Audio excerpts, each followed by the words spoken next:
السلام علیکم ورحمۃ اللہ وبرکاتہ۔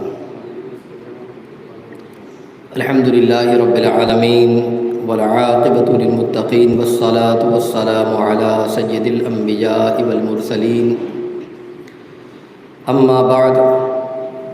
فاعوذ باللہ من الشیطان الرجیم، بسم اللہ الرحمن الرحیم۔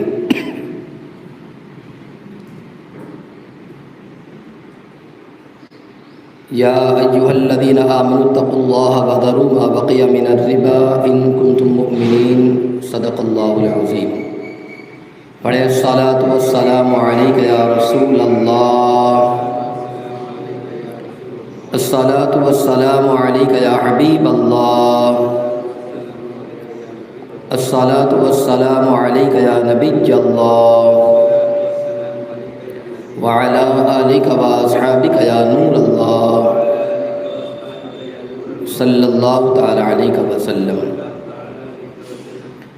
میں نے جس آیہ کریمہ کی تلاوت کا شرف حاصل کیا، اللہ جل شانہ اس کے متعلق مجھے حق کہنے اور آپ سب کو حق سننے اور ہم تمام کو اس پر عمل کرنے کی توفیق رفیق عطا فرمائے۔ آج اگر معاشرے کا جائزہ لے تو سودی لین دین عام سے عام ہوتا جا رہا ہے۔ لوگ تجارت کی طرف کم توجہ دیتے ہوئے سودی کاروبار کو زیادہ ترجیح دے رہے ہیں اور یہ سمجھتے ہیں کہ بڑی آسانی کے ساتھ دولت حاصل ہو جاتی ہے، بڑی آسانی کے ساتھ پیسہ کمایا جا سکتا ہے۔ اگر ہمارے پاس پیسہ ہے، دولت ہے، تو ہم اس کو سود کے طور پر اس رقم کو دیں تاکہ جلد سے جلد بغیر محنت کے آسانی سے مال حاصل ہو جائے۔ حالانکہ اس کا اگر آپ نقصان دیکھیں، دنیاوی اعتبار سے بھی بہت زیادہ نقصان ہے، اخروی اعتبار سے بھی بہت زیادہ نقصان ہے، رب کی ناراضگی ہے۔ قرآن اور حدیث کی روشنی میں اگر آپ دیکھیں تو آپ کو پتہ چل جائے گا کہ قرآن مقدس میں اور حدیث مبارکہ میں اس کے حوالے سے جو وعیدیں آئی ہیں، اگر ہم انہیں پڑھیں یا سنیں تو پتہ چل جائے گا کہ سود کتنی سخت بیماری کا نام ہے۔ قرآن مقدس کے اندر سود کو حرام دیتے ہوئے پوری صراحت کے ساتھ اور اس کے لین دین کے حوالے سے سختی سے منع کیا گیا۔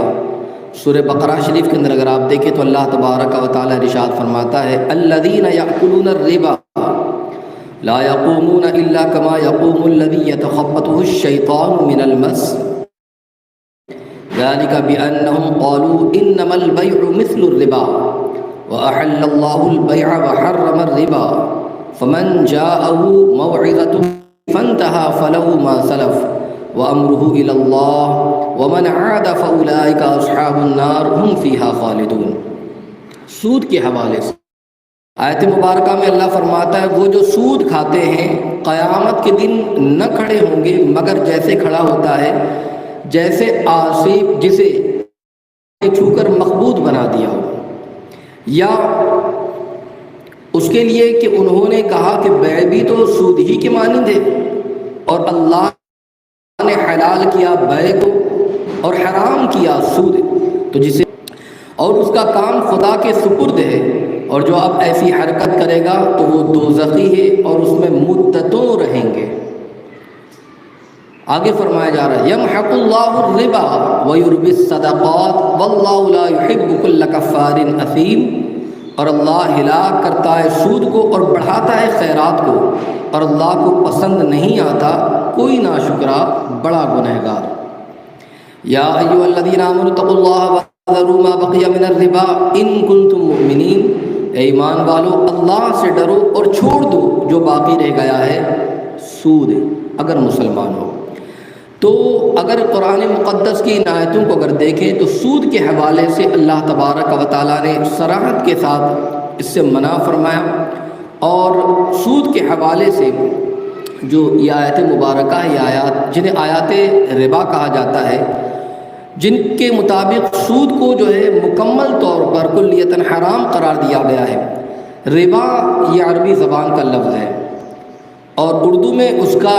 اگر ہم معنی دیکھیں تو اس کا لفظ ہوتا ہے، اس کا معنی ہوتا ہے سود کے۔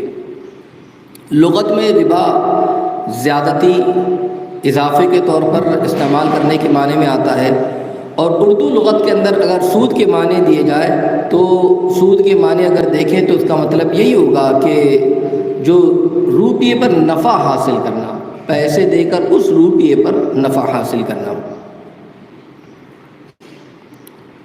اور یہ لفظ فائدے اور بہتری کے لیے بھی بولا جاتا ہے۔ عرف عام میں یہ لفظ خاص ہو گیا ہے کہ اس میں اضافے کے لیے جو مال دیا جائے،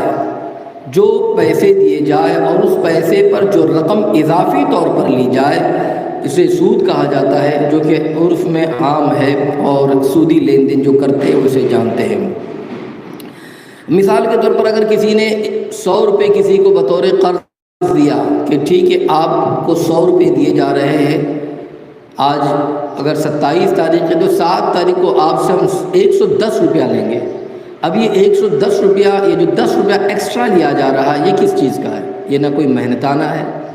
نہ اور کسی چیز کے حوالے سے، بلکہ یہ پیسے پر جو پیسہ لیا جا رہا ہے یہ سود ہے، اور جس کے حوالے سے قرآن مقدس کے اندر اور حدیث مبارکہ میں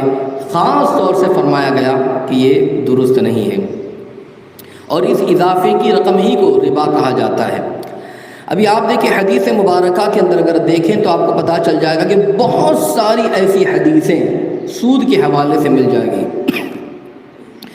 نبی مکرم صلی اللہ علیہ وسلم کی بعثت سے پہلے بھی اس وقت کے معاشرے میں سود کا رواج بہت زیادہ عام تھا،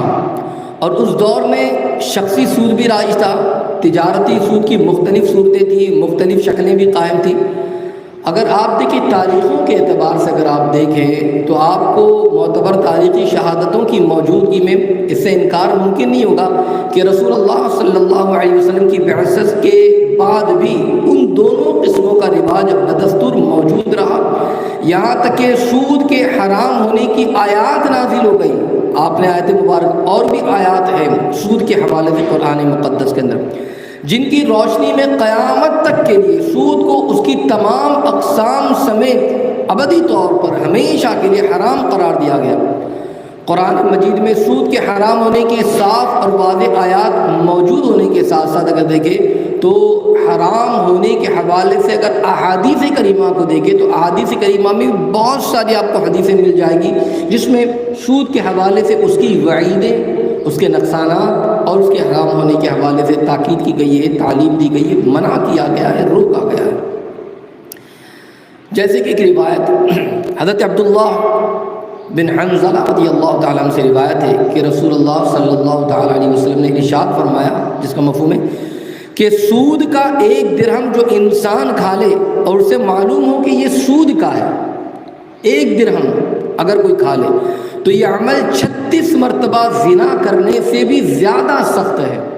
اللہ اکبر۔ تو آپ اسی سے اس کی وعید کا اندازہ لگائیے کہ 1 درہم کے حوالے سے جو سودی کاروبار ہی کرتے ہیں، جن کی آمدنی ہی سودی ہے، جن کا بزنس ہی سود ہے، اور ان کے پاس جو مال آتا ہے وہ سود ہی سود ہوتا ہے، تو اس چیز سے سبق حاصل کرے۔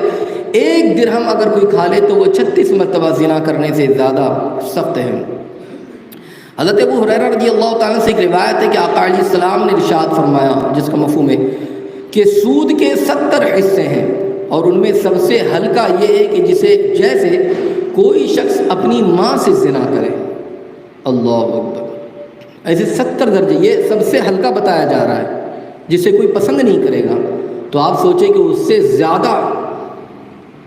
کیسا معاملہ ہوگا۔ اور ایک اور روایت ہے کہ آقا علیہ السلام نے فرمایا، جس کا مفہوم ہے کہ ایسا گوشت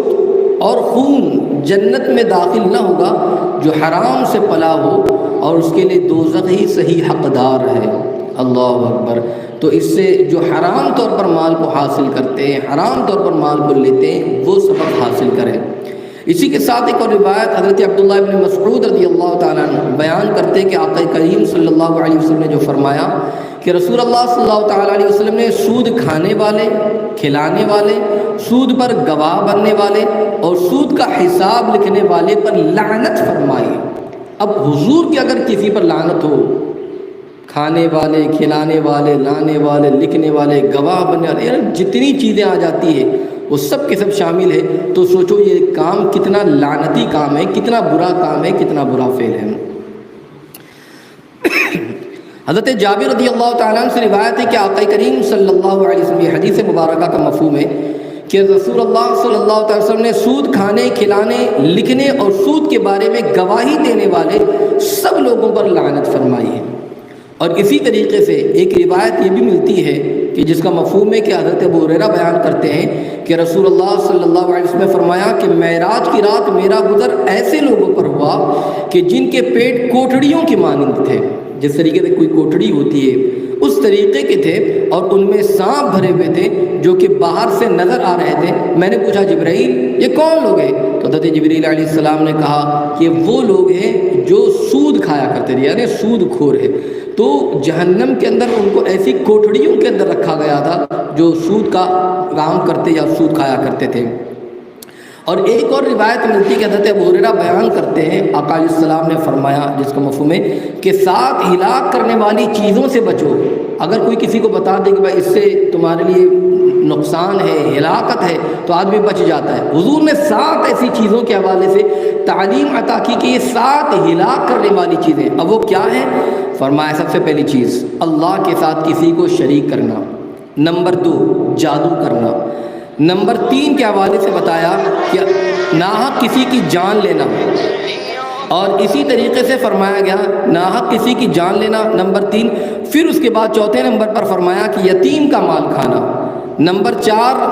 جہاد میں پیٹھ دکھا کر بھاگ جانا، اور اسی کے ساتھ سود کھانا،